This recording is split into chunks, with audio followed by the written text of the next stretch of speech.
오늘 함께 배울 하나님의 말씀은 구약성경 607페이지 열왕기하 25장 8절로 12절까지 말씀입니다.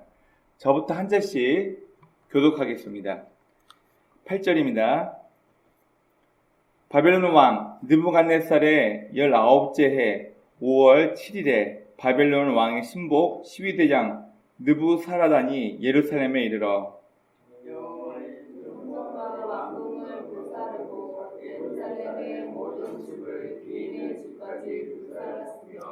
시위대장에게 속한 갈대아 온 군대가 예루살렘 주위의 성벽을 허르며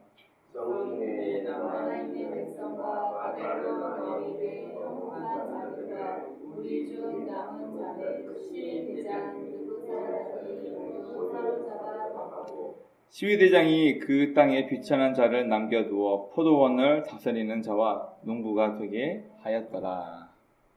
아멘. 기도하겠습니다. 하나님, 오늘도 저에게 귀한 건강 허락하시고 주 앞에 나와 예배 드리게 하심을 참으로 감사합니다. 하나님, 우리가 종교가 뭐야, 기독교야, 우리가 선택해서 종교로만 믿고 있는 여호와 하나님이 아니라, 머리로만 알고 있는 하나님이 아니라 이 시간이 온전히 주님과의 만남이 있는 귀한 시간이 되길 원합니다. 하나님, 우리의 귀하고 가치 있는 시간이 종교 활동하면서 없어지는 것이 아니라 우리가 이 예배를 통하여서 하나님을 만나고 또한 말씀을 통하여서 우리가 어떤 삶을 살아야 할지 다시 한번 삶의 목표를 조정할 수 있는 귀한 시간이 되게 도와주옵소서. 오늘도 부족한 자가 주의 말씀을 들고 단위에 섰습니다. 오직 기록된 하나님의 말씀만, 하나님의 마음을 대변하는 그런 귀한 입술이 될 수 있도록 하나님 인도하여 주시고, 이 말씀을 듣는 우리 모두의 귀를 복되게 하사 시간만 낭비하며 한 귀로 듣고 한 귀로 흘려버리는 그런 시간이 아닌 우리의 마음판 깊이 새겨져서 우리 각 개인이 말씀을 통하여서 하나님과 만남이 있는 귀한 예배의 시간이 될 수 있도록 여호와 하나님께서 인도하시고 붙들어 주시기를 원합니다. 오늘도 예배 시작부터 마치는 모든 순간까지 우리 주의 성령께서 우리의 마음과 생각을 주장하시고 인도하실 것 믿사하며 우리를 구원하신 예수 그리스도의 이름으로 감사하며 기도드립니다. 아멘. 요즘은 가족이 핵가족 되다 보니까 할아버지나 할머니 누군가의 눈치를 보지 않고 아이도 또 적게 낳다 보니까 아이들이 굉장히 귀하죠. 그러다 보니까 사회는 점점 바빠지고 또 부모가 아이들에게 신경 쓸 수 있는 시간적인 여유나 과거에 우리 어렸을 때 부모님처럼 아이들에게 많은 걸 헌신하지 못하는 게 사실입니다. 자, 그러다 보니까 이렇게 가족 관계나 구성원들이 많이 빠르게 변화되는 세상 속에서 잘못된 가정교육 때문에 부부의 관계가 깨지기도 하고 또 잘못된 가정 환경 때문에 어른이 되어야 되는데 몸은 어른이 되어 있는데 마음이 아직도 철부지 어린아이 상태로 시작되어서 여러 인간관계 속에서 갈등을 겪는 경우가 참 많이 있습니다. 여러분, 훈육이라는 말은 무엇입니까? 훈육.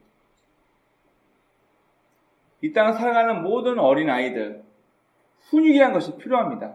여러분, 그렇다면 훈육이란 말이 뭐예요? 그냥 밥만 잘 먹이고 애기들 좋아하는 선물만 사다 주고 그게 훈육일까요? 아니요. 예. 훈육이라는 것은 말 그대로 가르치면서 육성, 크게 만들다 그런 뜻입니다. 무엇이 올바른 거고 무엇이 잘못된가를 가르쳐서 이 아이가 옳고 그름을 깨닫고 배워가면서 정서적으로 육체가 자랄 수 있도록 돕는 것을 훈육이라고 하는데, 아이를 키울 때 요즘 많은 부모들이 아이에게 훈육을 하는 것이 아니라 아이를 동물적으로 혹은 아이가 본능적으로 원하는 것만을 갖다 주면서 그것이 아이를 향한 자신의 의무를 다했다라고 착각하는 분들이 굉장히 많이 있습니다. 여러분, 이처럼 앞에 있는 저 또한 그리고 여러분들도 어린 시절 또 이제 아이를 키우는 모든 분들에게 이 자녀에게 때로는 쓴소리를 하며 때로는 매를 들어가면서 훈육을 해야 될 이유가 뭘까요? 네, 간단합니다. 우리에게 훈육이 필요한 이유는 바로 무엇이 옳고 무엇이 잘못된 것인가를 이해시키기 위해서입니다. 여러분, 어린 아이들은요, 여러분 솔직히 이렇게 얘기하면 좀 기분 나쁘실 수도 있는데 굉장히 이기적입니다.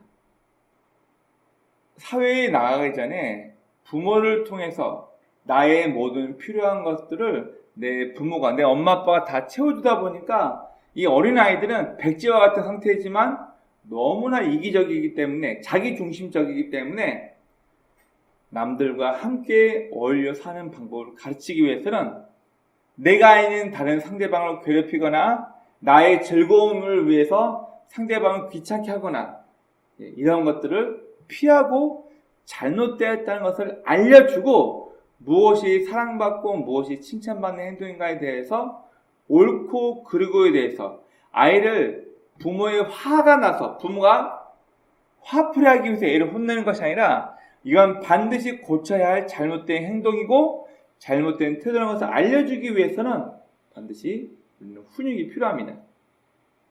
자, 그리고 아이가 잘했을 때는 상을, 또 아이가 잘못된 행동을 했을 때는 벌을 줌을 통해서 우리는 아이가 스스로가 선택할 수 있게끔 길을 열어줘야 되기 때문에 훈육이 필요합니다. 거짓말을 했을 때, 이건 잘못된 것이라는 것을 아이 스스로가 선택하게 되었을 때 거기에 대한 책임을 지고 거기에 대해서 자신에게 유의가 가하게 된다는 것을 알아야 돼요. 그리고 자신이 누군가에게 사랑받을 만한 올바르고 좋은 행동을 했을 때 사람들에게 칭찬받고 또 부모에게 사랑받게 된다는 것을 아이가 알아야지만 나중에 이 아이가 자랐을 때 내가 좋은 인간관계를 위해서는 올바르고 남들에게 칭찬받는 선택을 해야지 스스로가 이런 선택하게 돼요. 내가 거짓말을 하게 되고 내 이기적으로 못된 태도를 보였을 때 내가 미움을 받고 내 주변 사람들이 따라가는구나 깨달아야지만 이 아이가 나중에 사회에 나왔을 때 다른 사람과 관계를 맺으며 클 수 있는 온전한 사회의 한 구성원으로 자랄 수 있기 때문에 반드시 훈육이 필요합니다. 그럼 타인과 어울리는 방법을 깨닫게 되는 거예요. 여러분, 오로지 자기 이익만을 위해서 행동하고 움직이는 사람과 여러분 친구하고 싶습니까? 저는 아닌 것 같아요. 때로는 내가 조금 양보하더라도 나에게 소중한 사람이 있다면 그 사람을 위해서 조금 더 수고해주고 헌신함을 통해서 나 또한 그에게 사랑을 받고 나도 그 사람에게 필요한 것을 전달해주고. 네, 여담이긴 하지만 겨울이 추워지면 저희 아이들이 겨울에 샤워할 때 굉장히 추워해서요. 또 저 개인적인 목적으로는 캠핑을 가고 싶어서 이래저래 가스 히터가 하나 있었으면 좋겠다라고 제가 아는 선배 목사님과 얘기하다가 이 선배 목사님이 제가 이 얘기를 하고 난 이후부터 이거 참목사가 필요하다고 하니까 중고나라부터 당근 그날 밤에 계속 검색을 해가지고 밤에 전화가 오는 거예요. 근데 제가 그날 이제 전화를 못 받았어요. 그리고 다음날 아침에 피곤해가지고 늦잠 자고 일어났는데 전화가 온 거예요.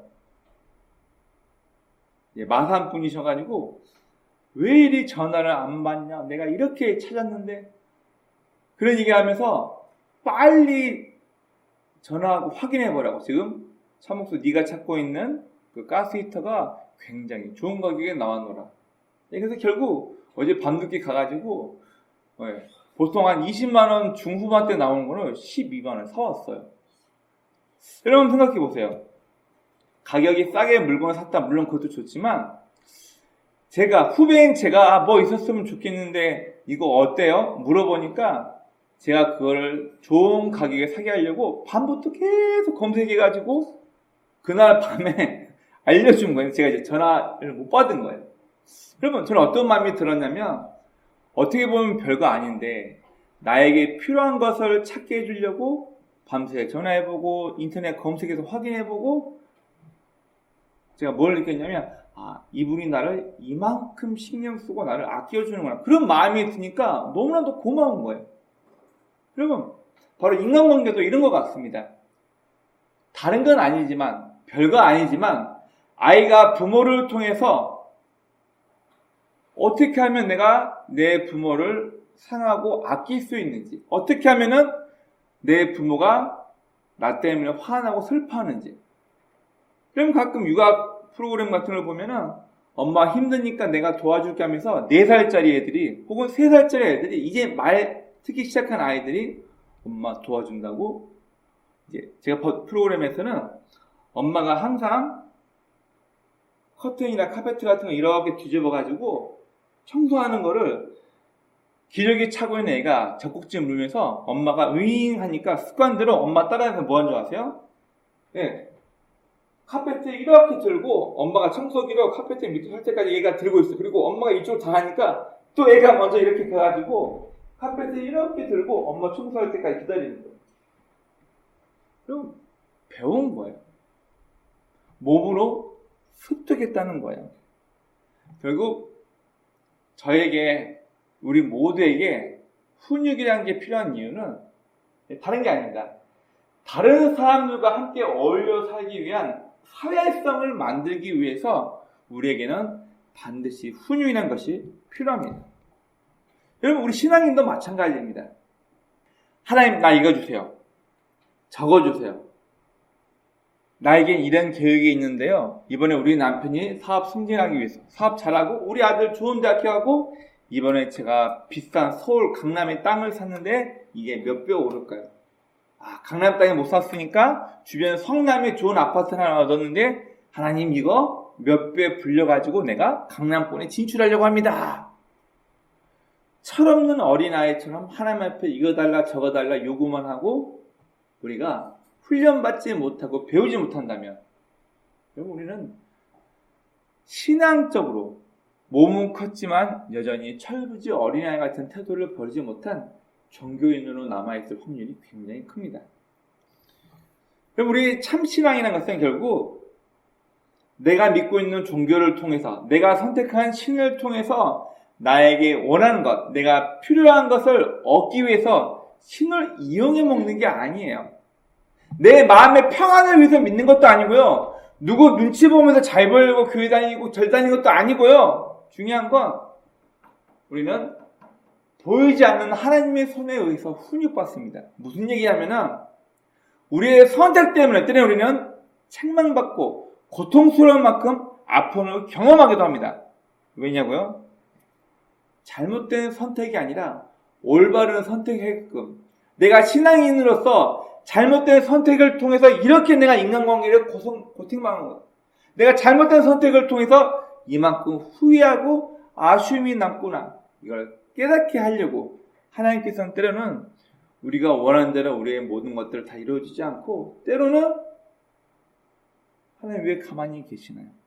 팔짱 껴고 가만히 계셔서 내가 고통받고 어려움 당할 때 가만히 지켜보고 계시는 그런 하나님을 우리는 가끔 만나기도 합니다.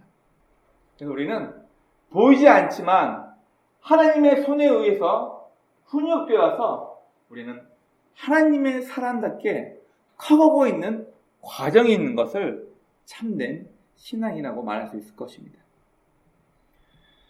여러분, 오늘 우리가 본 이 성경 말씀에서는 이제 북이스라엘이 아시리아에 멸망하고 난 이후에 남유다까지 다윗의 후손을 통해서 왕이 계속 배출될 것이고 다윗의 후손을 통해서 하나님께서 약속하신 구원자 메시아가 올 것이라는 약속을 하셨는데 이제 그 남유다가 다윗의 후손이 완전히 바빌론에 의해서 멸망당해버립니다.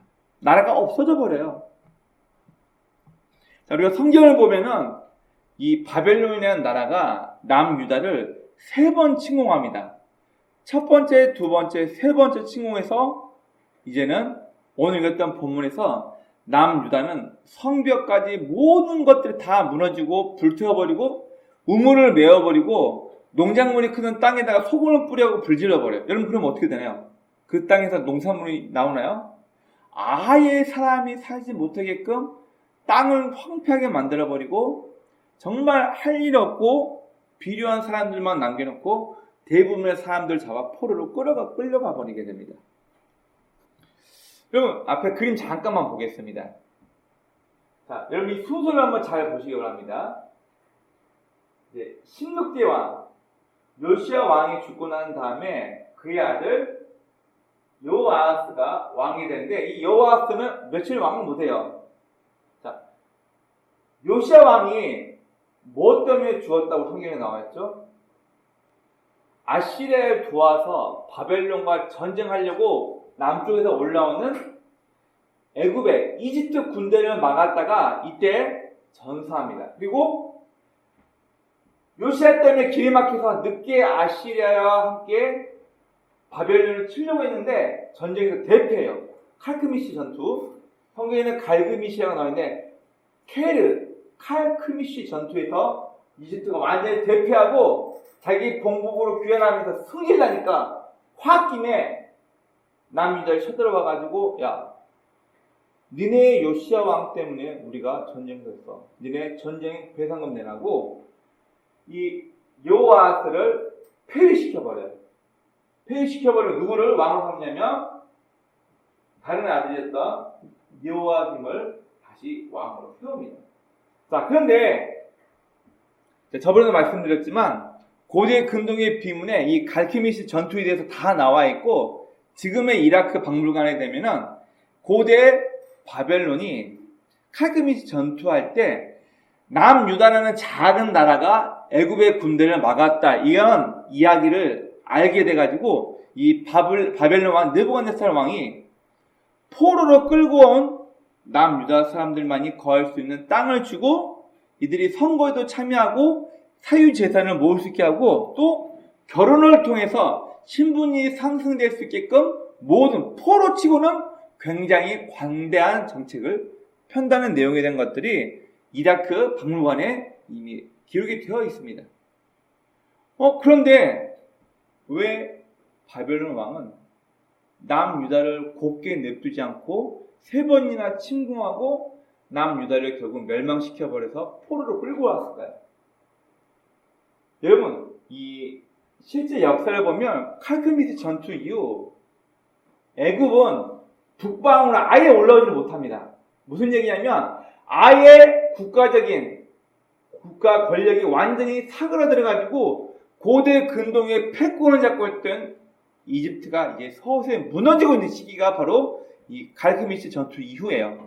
자, 그런데도 불구하고 여기 있는 여호아김과 여호아김 그리고 시드기야는 바벨론에게 반항해서 누구에게 손을 벌리냐면 애굽으로 가는 거예요. 애굽은 이제 점점 힘이 쇠락해지는 멸망에 지고 있는 왕과 재상이 계속 싸우면서 내분이 일어나 있고, 갈크미스 전투에도 싸움에 져버려가지고 나라의 힘이 점점 없어지고 있는데, 이 미르나 왕 새 왕은 그가 외울 때 김긴 시드기야 어디에다 자꾸 군사적인 자원을 요청하냐면 망하고 있는 이집트에 가가지고, 아이고 형님, 그래도 형님이 이 나라에서 싸움 제일 잘했잖아요. 이 동네에서 형님이 짱 먹었잖아요. 골목대장 있잖아요. 아 형님 이 보험을 받고 쟤네 바벨론 애들 너무 마음에 안 들어. 쟤 좀 때려주세요. 자꾸만 바벨론 왕 느부갓네살을 배반하고 애굽의 군사적인 지원을 요청하고 하니까 느부갓네살 왕 입장에 어떠하겠어요? 화가 나는 거죠.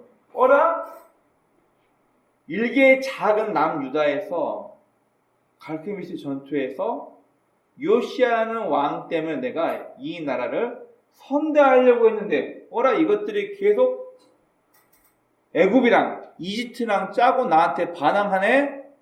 이 느부갓네살 왕이 화가 나가지고 3차례 여호아김 때, 여호아긴 때, 그리고 시드기야 때 3차례 침공해서 마지막 3번째 침공에서는 나라를 완전히 쑥대밭 만들어버리고 모든 성벽, 성읍을 다 돌 무너뜨려버리고 우물도 메꿔버리고, 그리고 이 역사서에 보면은 사람들이 키우던 밭에다가 소금을 뿌려버리고 불질렀대요. 그러면 그 땅은 아예 농작물이 클 수 없는 그런 땅이 돼버린 거예요.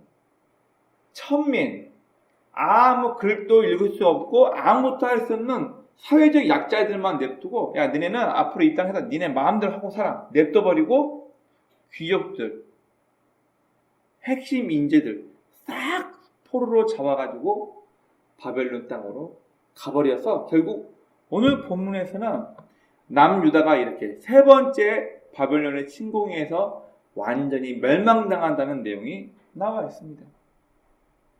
우리가 흔히 계속 지금 가자지구 전쟁 나고 막 힘들죠?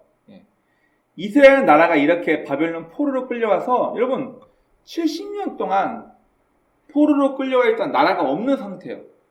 여러분 이스라엘이 1952년에 독립을 하거든요. 그때까지 나라가 없이 살다가 이 영국에게 야 그러면 우리 좀 독립해서 우리 나라 좀 만들게 해줘. 영국의 허가를 받고 우리나라 강원도만한 땅을 부여받고 이스라엘 나라라는 호칭을 통해서 결국 이들이 독립을 하게 됩니다. 그리고 원래 우리 땅이었는데 몇백 년 동안 나라가 없는 아무도 살지 않는 땅에 누가 오냐면 유목민들, 아랍인들이 막 와 있다 보니까 얘네들 다 내쫓고 나라를 만들었는데 얘네들이 옛날 여기 와보니까 아무도 없어가지고 여기 사는데 우리 할아버지 때부터 우리 아버지 때부터 이 땅에 주인이 없어가지고 우리가 유목하다 여기 정착해서 살고 있는데 갑자기 지금의 이라크 바벨론에서 온 몇몇 사람들 와가지고 야 나가 여기 우리 땅이야.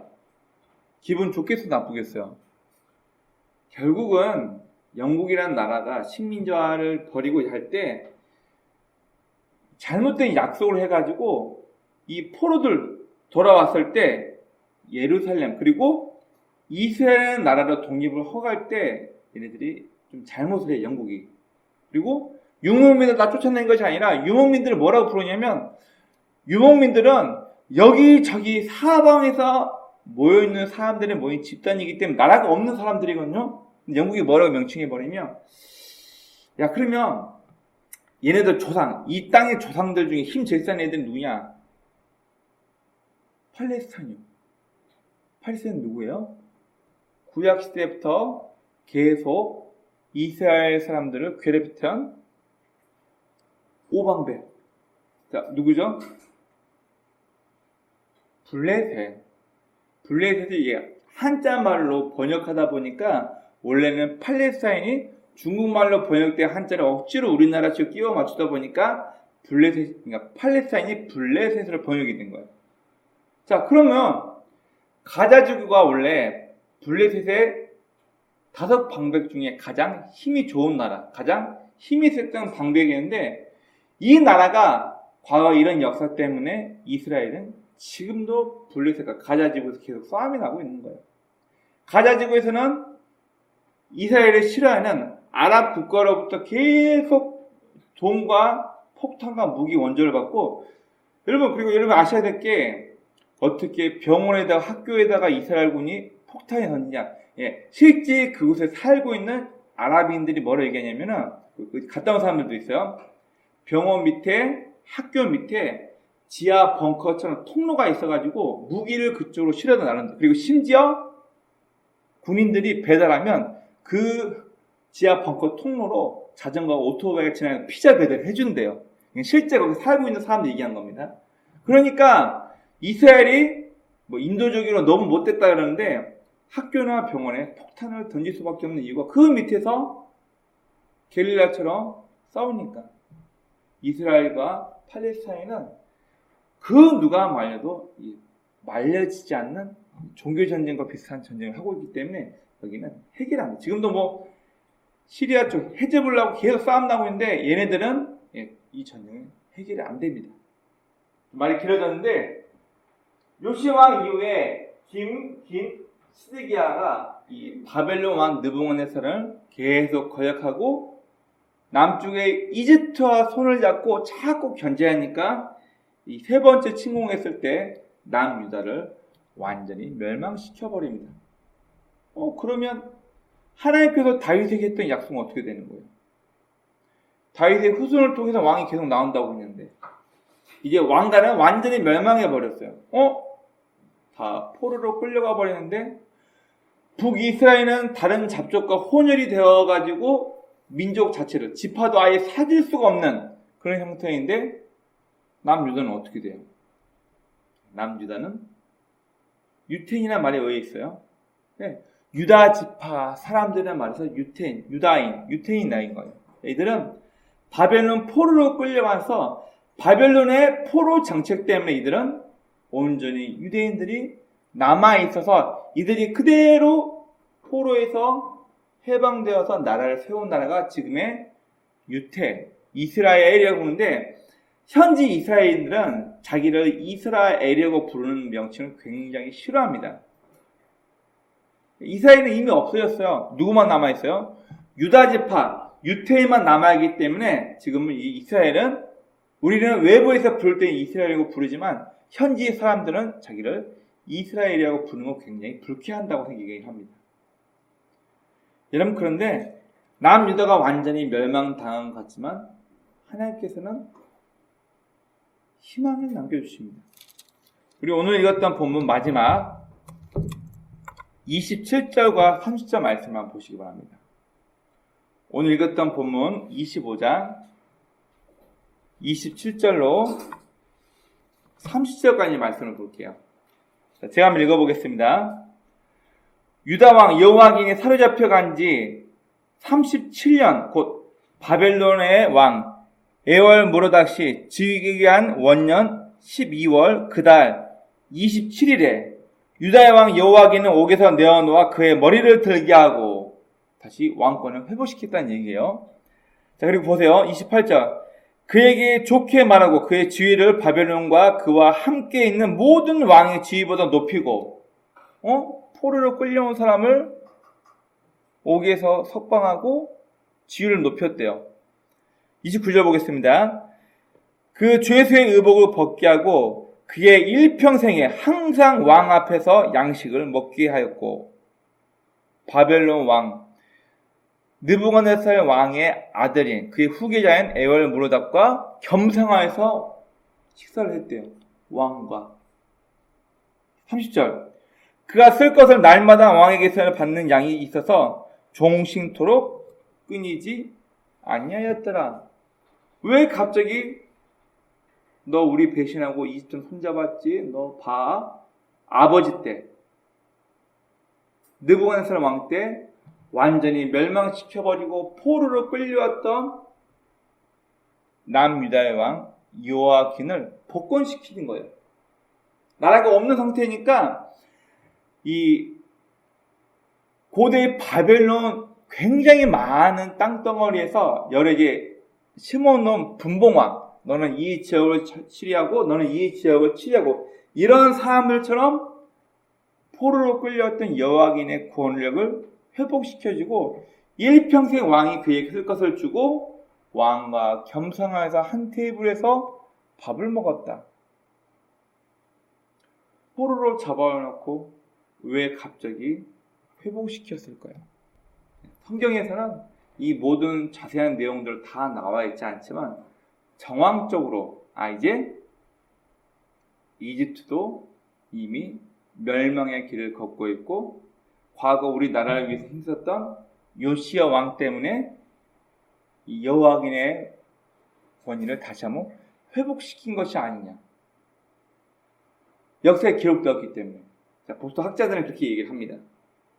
여러분, 방금 읽었던 이 오늘의 본문에서는 나라까지 없어질 때는 완전히 패망하고 멸망해버린 남유다가 이제 다시, 우리는 성경을 다 알고 있으니까 70년 만에 다시 포로에서 귀환해서 나라를 건국할 거 우리는 알고 있지만, 이 당시의 상황에서 아무런 희망도 빛도 없이 나라가 한순간에 없어져 버린 상황에서 여호와긴이 왕권이 다시 한번 회복되었고 왕과 겸상하여서 음식을 먹는다. 유다 사람 입장에서는 회복에, 하나님께서 나라를 멸망시키셨지만 다시 한번 회복의 심지를 보여준 대목이라고 볼 수 있습니다. 네. 그래서 오늘 방금 읽었던 이 후반부 본문 내용은 다시 회복되는 여호와긴의 지위를 통해서 하나님께서 남유다가 완전히 멸망되었지만 다시 남유다가 회복, 다시 시작할 것에 대한 시초를 보여주고 있는 것이기도 합니다. 오늘의 본문은 어떻게 보면 나라가 멸망해버린 다윗의 후손을 통해서 왕권이 끊이지 않겠다고 했는데 남유다의 마지막 왕들의 잘못된 선택에 의해서 남유다는 바벨론에 의해서 완전히 멸망당해버립니다. 오늘 본문은 먼저 완전한 남유다의 심판에 대해서 얘기해주고 있습니다. 그리고 두 번째, 여호와긴의 복권을 통해서 남유다의 회복을 암시해주고 있습니다. 그리고 세 번째로 징계를 통한 징계와 그리고 회복을 통해서 하나님, 우리가 알 수 없는 하나님의 일하심을 섭리라고 얘기하냐, 프라비던스, 섭리. 인간이 이해할 수 없는 방법으로 하나님께서는 징계와 회복을 통해서 우리를 향하신 남유다를 향한 하나님의 계획을 계속해서 진행시키고 있다는 것을 우리는 성경을 통해서 알 수 있습니다. 여러분, 우리 간단하게 구약 성경부터 신약 성경까지를 제가 지금 짤막하게 요약해 봤는데 하나님께서 어떻게 인류를 이끌어 오셨나, 구약 성경부터 신약까지 쭉 한번 봐봅시다. 성경 속에 나타난 하나님의 섭리. 자, 먼저는 아담이라 한 사람을 하나님께서 택하시고 하나님의 형상대로 그를 만듭니다.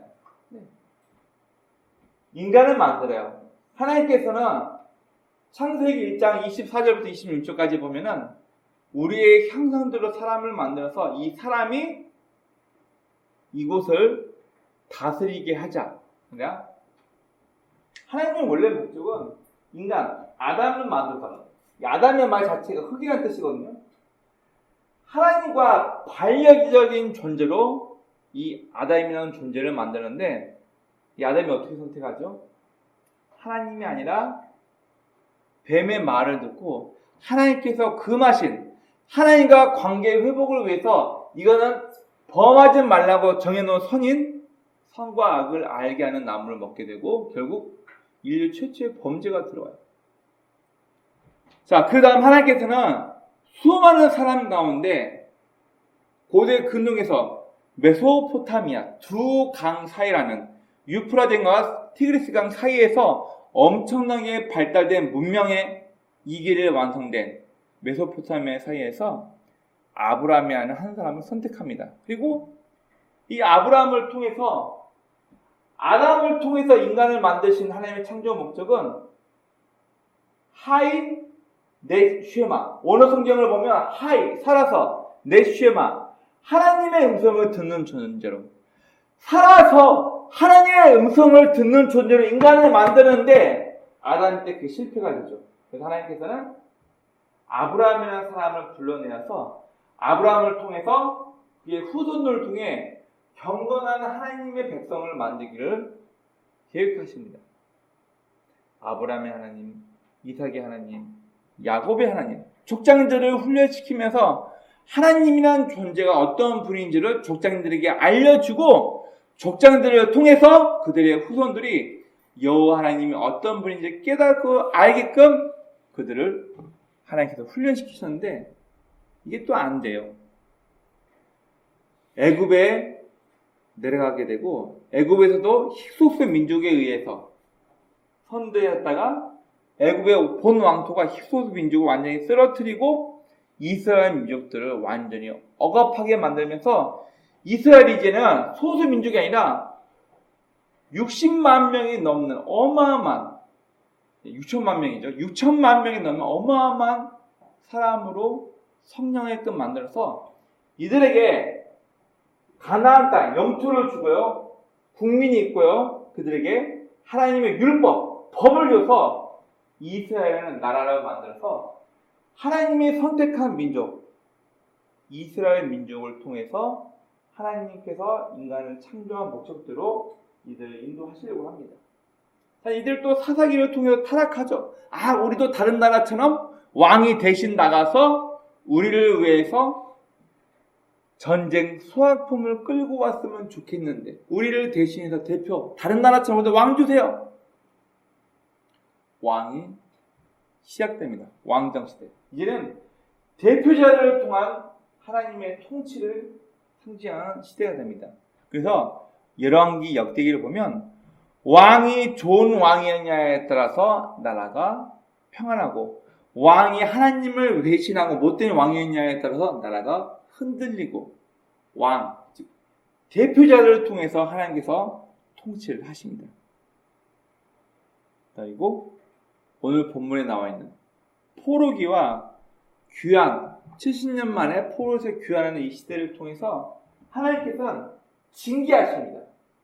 그리고 나라를 빼앗기고 나라가 완전히 없어지고 난 이후에 이스라엘 백성들이 우리가 하나님께서 주신 율법, 나라의 국민으로서 하나님의 방법도 사지 못해서 우리가 나라에 이른 서러움을 깨닫는구나. 포로로 끌려간 이스라엘 사람들이 이때부터 하나님의 방법을 엄청나게 공부하고 연구하기 시작합니다. 이때 생겨난 게 회당, 그리고 바알 미츠바, 뭐죠?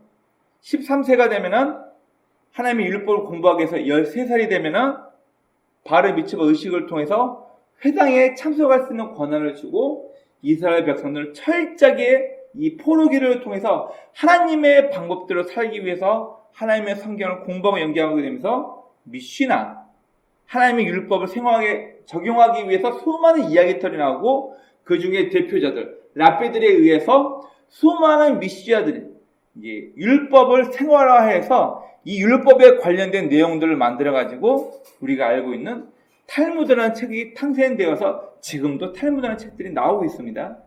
네. 바로 징계를 통해서 그리고 포로 귀환, 회복을 통해서 하나님의 약속을 이들이 경험하게 됩니다. 그리고 포로로 지고 난 다음 중간기 말라기 선지자를 마지막으로 약 450년 동안 하나님께서는 선지자들을 통해서 그 누구를 통해서도 말씀하지 않아요. 어떤 학자들은 이 450년 하나님께서 그 어떤 역사도 없고 말도 하지 않고 화가 나 있는, 즉 헬라 문화, 그리스 로마 문화가 중동의 패권을 장악해서 450년 동안 하나님께서 아무런 말씀도 하지 않고 있던 이 암흑기를 어떤 학자들은 하나님께서 화가 나셔가지고 팔짱 걸고 니네 마음대로 하고 속된 말 하나님께서 삐져가지고 등 돌리고 니 마음대로 해! 이러고 있는 시대를 보통 중세 암흑기라고 합니다. 이때가 바로 이스라엘 사회라고 얘기하면 비잔틴, 로마가 신성 로마 제국을 만들고 그때입니다. 자, 예수 그리스도가 십자가 죽음을 통해서 하나님께서 근본적으로 이제는 나라를 통해서 민족을 통해서 하나님의 창조 목적대로 이끌려고 하시는데 인간이 안 되는 거예요. 그래서 하나님께서 선택하신 하나님의 열심을 선택한 마지막 십자가가 바로 하나님 자신이 죽는 거예요. 몸이 없는 하나님께서 인간의 몸으로 오셔서 하나님 본인이 죽는 방법을 선택했는데 그게 바로 뭐냐면 십자가를 통해서 온 인류의 죄를 용서하시고 이제는 하나님의 통치를 받는 이스라엘 민족에만 국한되어 있는 것이 아니라 여러분 제가 어제도 이제 이런저런 많은 얘기는 이제 안에 지우고 얘기했는데 기독교는요 어떻게 보면 수입 종교예요.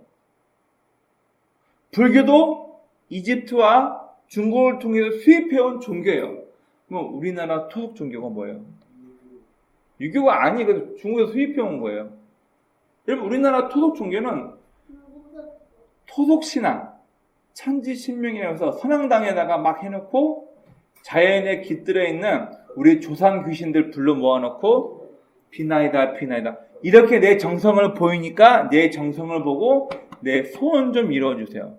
천지신명의 말이 뭐예요? 죽어서 천지에 떠돌고 있는 내 조상신들이요 내 정성을 보고 내 소원 좀 이루어줘. 이게 우리나라 토속신앙이거든요. 어떻게 보면 기독교도 이스라엘이라는 나라에서 수입해온 종교인데 왜 이스라엘 땅에서 십자가에 피살된 그 예수라는 사람하고 우리하고 뭔 상관이에요? 솔직히 말해서 수입산 종교 기독교를 믿고 있는데 불교도 마찬가지, 다 마찬가지예요. 우리가 수입산 종교, 기독교를 믿고 있는데 왜 예수의 죽음과 우리가 관련이 있나요? 대표성이에요. 한 사람 아담의 범죄함 때문에 모든 인류에게 죄의 본능이 들어와서 우리가 죄인이 된 것처럼 예수 그리스도의 순종과 십자가 죽음을 통해서 모든 인류에게, 이스라엘에 국한되지 않고 모든 이 땅의 사람들이 십자가를 통해서 하나님의 방법대로 살 수 있는 하나님의 통치, 우리 천국이라는 말에서 매일 배웠죠. 죽어서 가는 막연한 곳이 아니라 바실레아의 토로 났어요. 하나님의 통치를 받는 우리 모두가 하나님의 방법대로 사는 우리 모든 인류가 하나님의 백성이 되어 있다는 것을 상징하는 것입니다. 그리고 예수님의 제자들에 의해서 하나님을 믿는 하나님의 성도로 주를 믿는 사람들을 통한 하나님 나라가 점점 확장이 됩니다. 그래서 당대에 가장 권력이 있었던 팍스 로마라는 나라가 기독교로 공인화되면서 로마라는 나라에 의해서 세계 곳곳에 기독교가 전파되어지게 됩니다. 그리고 지금 중세와 근대를 통해서 이제는 세계사적으로 하나님의 역사가 드러나게 되고 지금은 하나님의 부르심에 대해서 우리 각 개인의 응답이 중요한 시대가 되었습니다. 바로 수많은 인류 역사를 통해서 드러난 하나님의 일하심, 하나님의 섭리라고 이야기합니다. 그러면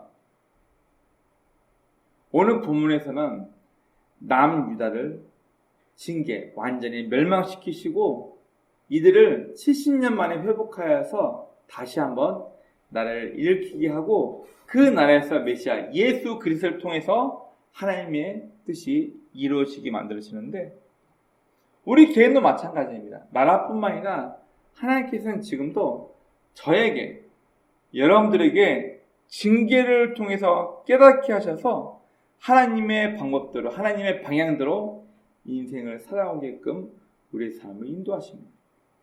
때로는 매맞고 혼나기도 하고 때로는 칭찬받고 선물받고 기뻐하는 인생을 살 수 있는 것입니다. 역사가 똑같은 것 같아요. 우리가 개인적으로 실패하고 아픔을 통해서 배우지 못하면 우리는 과거의 아픔과 후회를 반복하면서 내 삶 속에서 개입하시고 관여하시는 하나님을 체험하지도 못하고 경험하지도 못하고 인생 뭐 있어? 이런 잘못된 인생을 삶의 인생을 허비하게 됩니다. 과거부터 많은 사람들은 신에 대해서 특별히 하나님에 대해서 이렇게 얘기합니다. 불가지론, 하나님이 있는지 없는지 확인 불가하다. 너 하나님이 있는 거 증명해봐.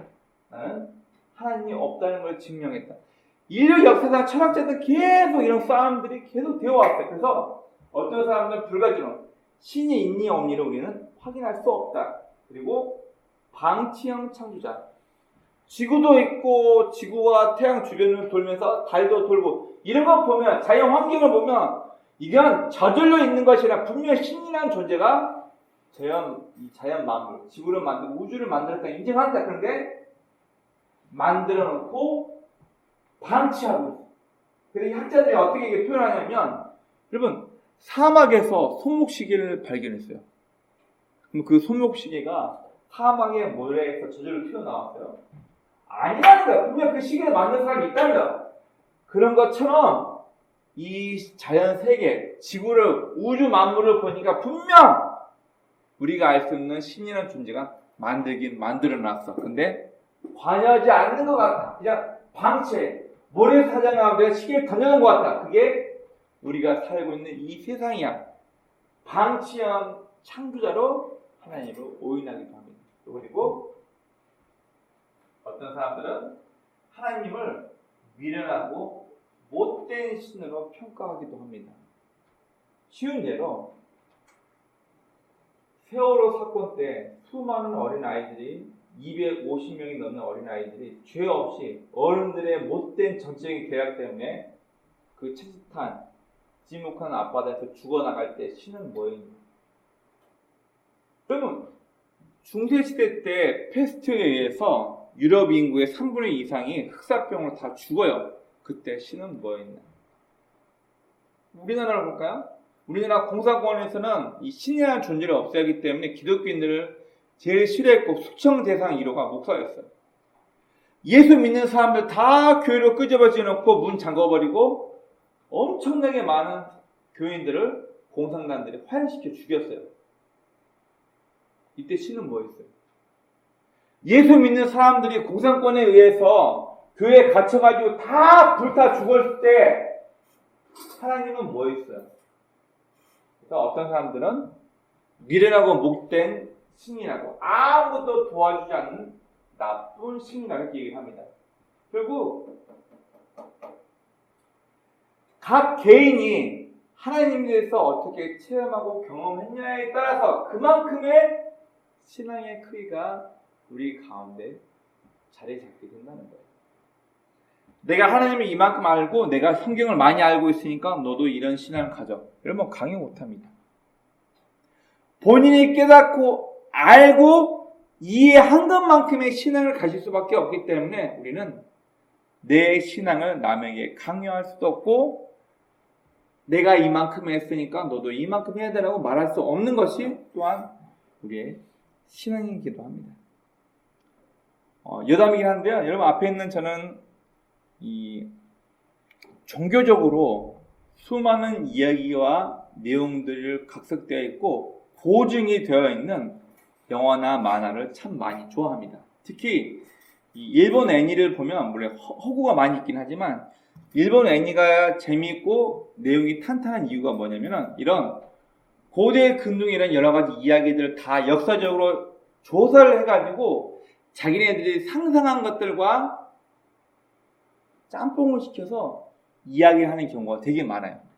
그래서 아까 제가 말씀드렸던 불가지론, 방치형 창기자, 미련하고 못된 신 이런 내용들을 만화 내용 가운데 섞어놔가지고 신이 인간 세상을 창조해놓고 인간들끼리 전쟁하게끔 전쟁을 부추기고 있는 못된 신으로 소개하기도 하고 방치형 창조자 아무리 인간들이 고통받고 힘들어도 신이라는 존재는 전혀 인간을 도와주지 않고 인간들끼리 세상을 헤쳐나가게 하는 이런 내용들의 애니메이션이나 영화가 굉장히 많습니다. 지금 저 최근에 2개 봤는데요. 그 악마 판사인가? 지옥에서 온 판사랑 그런 내용이 있어요. 거기도 보면은 사형당한 지옥에 갈 죄인들에게 이마에다가 게헨나라고 도장을 딱 찍어요. 이 게헨나란 말이 영어가 아니고 헬라어입니다. 자, 게헨나라는 뜻이 뭔지 아시나요? 불타는 쓰레기 더미라는 뜻이에요. 쉽게 말하면 이 게헨나가 바로 헬라어로 지옥이라는 것을 뜻합니다. 그럼 우리의 신앙은 이처럼 개인이 하나님에 대해서 알고 있고 경험하고 체험하고 깨달은 것만큼의 신앙을 우리는 가질 수밖에 없습니다. 그 누구에게도 내 신앙을 강요할 수도 나의 신앙을 남에게 객관화할 수도 없습니다. 다만 깨달은 것만큼 아는 것만큼 우리의 신앙을 키워갈 수 있다는 얘기예요. 마치 어린 아이가 장성하면서 우리 부모가 나를 위해서 이만큼 희생하고 헌신하였구나. 부모의 마음을 헤아리기 시작하면서 아이들이 철들기 시작하는 것처럼 우리들 또한 신앙생활함을 통해서 나라는 사람을 키우기 위해서 나라는 사람을 책망하고 징계하고 훈련하면서 이만큼 나를 성장시킨 하나님의 마음을 이해하는 것만큼 우리의 신앙이 성숙되어진다는 것을 말해주고 있습니다. 여러분 오늘 본문에서는 어떻게 보면은 남유다가 완전히 멸망한 걸 보면서 소망이 없다. 이제 다윗의 후손들 다윗을 통한 메시아 선택 이제는 끝난 것 같다. 우리 상관도 그런 것 같아요. 지금은 한숨밖에 안 쉬어지고 어려운 우리 각자의 삶이 계속 반복되는 걸 수도 있습니다. 어제도 이제 밤늦게 설교 준비하면서 12시 넘어가지고 제 친한 선배 목사님이 전화가 왔어요. 이런저런 얘기를 하다가 제 이야기를 많이 한대요. 다른 선배 목사님들에게. 너는 저 의정부에 차목사라고 내 아는 후배가 있는데 얘는 어떻게 사는 줄 아냐? 얘는 이렇게 힘들게 하고, 제가 한 번은 정말 어렸어요. 이제 다 과거니까 얘기할 수 있어요.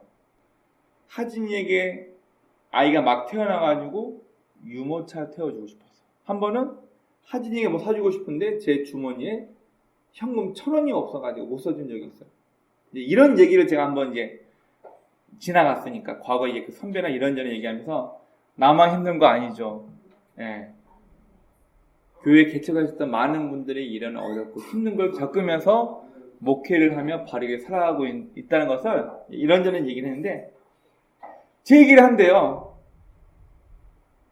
의정부의 내 후배 중에 이렇게 목회하면서도 바르게 살리고 아웅다웅 하는 사람이 있다. 너는 얘처럼 힘드냐? 너는 얘처럼 고생해봤냐? 너는 얘처럼 혼자 맨땅에 헤딩하면서 이렇게 힘들고 어려우면서도 하나님 포기하지 않고 살 수 있냐? 제 얘기를 한대요. 그러니까 제가 고생하면서도 바르게 목회하고 있는 한 케이스로 저를 소개한대요. 고맙죠. 감사하죠. 여러분, 한숨이 나올 수도 있어요. 왜 나만 이렇게 고생해야 돼? 왜 이렇게 힘들어야 돼? 예, 어려울 수 있습니다. 그러나 중요한 건 어린 아이에게 훈육이 필요하듯이 우리는 여러 가지 아픔과 어려움을 통해서 단단해져야 돼. 우리가 빨리 성숙해야 돼. 우리가 성숙하지 못하고 계속 앵앵거리며 철부지 어린아 같은 마음을 가지고 신앙생활하게 되면 우리는 누군가를 올바른 하나님의 길로 이끌 수가 없어요. 매일 삐지고 매일 화내고 매일 자기 뜻대로 벌여는 어린 아이에게 중요한 일을 맡기겠어요? 아니요. 때로는 힘들고 어려도 인내하고 참고 더 크고 귀중한 것을 위해서 감정 컨트롤할 수 있는 어른이 돼야지만 뭔가를 맡길 수 있는 것처럼 우리들 또한 때로는 징계와 아픔과 어려움을 통해서 철있는 사람, 철든 사람, 그리고 감정에 휘둘리지 않고 가장 중요한 것을 위해서 참고 인내할 수 있는 성인의 신앙이 되게끔 우리에게는 아픔과 어려움을 통해서 성숙이 필요하다는 걸 너무나 잘 아시는 하나님께서는 지금도 저와 여러분을 만들어가고 계십니다. 여러분, 제가 제 아이들을 매대고 맨날 속된 말로 후드라 패기만 하고 가르치지 않는다고 생각해 봅시다. 제가 20살 무렵에 미국 흑인 빈민가에서 자꾸만 범죄가 일어나는 이유에 대해서 한 사회학자가 20년 가까이 아이들을 놓고 계속 추적 조사한 내용이 나와 있는 보고서를 한번 읽은 적이 있는데요. 이 흑인 빈민가에서 자꾸만 범죄가 일어나는 가장 큰 이유가 뭔지 아십니까? 네, 여러 가지 요인이 있었는데 가장 큰 이유가 뭐냐면 아이에게 혼나고 잘못됐다는 것을 알려주지 않고 부모가 화를 쓰거든요. 본인의 감정을 섞어서 애를 추궁하고 때리기만 하더라는 거예요. 그럼 훈육이 아닙니다, 여러분. 징계가 물론 필요합니다. 그러나 그 징계하는 이유가 뭐냐면 애를 때리고 화풀이의 대상으로 매드는 것이 아니라 너에게 있는 잘못된 태도를 고쳐주기 위한 목적이 반드시 있어야 돼요. 근데 이 목적이 없이 아이들을 때리고 징계만 하니까 이 흑인 빈민가에서 범죄가 끊이지 않는다는 연구조사가 나온 적이 있습니다. 여러분, 훈육이라는 것은 징계로 끝나지 않아요. 매로 아이를 때리고 혼내는 걸로 끝내는 것이 아니라는 얘기야. 뭐예요? 징계의 목적이 뭐라고요? 훈계의 목적이 뭐라고요? 잘못된 것을 가르치고 올바른 것으로 행동을 교정시키기 위해서 징계와 훈육이 필요한 거거든요. 그럼 하나님께서 우리가 신앙인답게 요구되고 기대되는 우리의 신앙을 위해서 하나님의 징계와 아픔이 우리 성도의 삶을 더욱더 단단하게 키우며 우리 각자의 신앙을 성숙시키고 있는 과정에 있다는 것을 우리는 반드시 기억해야 합니다. 혹시 지금 나 하나님 앞에 매맞고 있어. 나 지금 하나님께서 화내셔가지고 내 사업마다 손대는 것마다 다 잘못되고 있어. 이런 마음을 가지고 있는 분 계시다면 희망을 가지십시오. 징계하고 난 이후 하나님께서 반드시 그가 올바른 길로 가게끔 그의 삶을 희망으로 인도한다는 사실을 기억하셔야 하기 때문입니다. 여러분, 하나님께서는 지금도 여러 가지 방법으로 저희를 부르십니다. 사람을 통해서, 환경을 통해서, 혹은 나의 생각을 통해서 지금도 하나님께서는 우리를 각자의 삶 가운데 역사하고 계십니다. 중요한 건 하나님의 부르심에 대해서 저와 여러분이 어떻게 응답하고 있냐는 거예요. 그래서 아들에게, 아들, 아빠 힘드니까 이거 좀 도와줄래? 아, 나 게임하냐, 바빠, 싫어. 자, 만약 제 아들이 잘못된 선택을 하고 저와 관계가 점점 벌어지는 잘못된 선택으로 응답하였다면 이 하나님의 부르심에 대해서 마치 제 아들이 잘못된 선택을 해서 저를 서운하게 하고 저를 화나게 하고 점점점 나는 게임만 하고 아빠랑 캠핑 안 갈 거야. 나는 게임만 하고 아빠랑 같이 뭘 안 한다면 저와 아들의 관계는 점점 벌어져 버립니다. 그럼 마찬가지로 하나님께서 지금도 우리 각자의 삶을 통해서 저를 부르시고 여러분들을 부르십니다. 어떻게 부르시냐고요? 때로는 인간관계나 우리가 하고 있는 모든 일들을 통해서 잘 되기도 하시지만 그 일이 어그러지게, 때로는 사람을 통해서 배신을 경험하게 하면서 우리로 하여금 더욱더 성장하고 성숙하게끔 때로는 우리를 아픔의 길로 밀어넣기도 합니다. 거기에 대해서 저와 여러분이 어떻게 반응하냐에 따라서 우리를 각자의 훈련이 달라지겠죠. 여러분, 우리는 하나님의 손에 훈육되어가는 성도의 삶과 태도, 그리고 보이지 않는 천국을 이 땅 위에 이끌어야 됩니다. 죽은 다음에 막연히 가는 곳이 천국이 아니라 하나님의 통치가 바로 천국을 얘기하는데, 우리 한 사람 한 사람이 하나님의 방법대로 하나님의 통치대로 살아갈 때 우리의 주변 사람들이 하나님이 어떤 분인지 알게 되고 관심 가지며 하나님의 통치가 이 땅에서 점점 확산되어 가는 것을 성경에서는 천국이라고 얘기합니다. 결국 저와 여러분이 하나님의 창조 목적대로 인생을 살아갈 수 있는 복된 삶이 되시길 주의 이름으로 축원합니다. 아멘.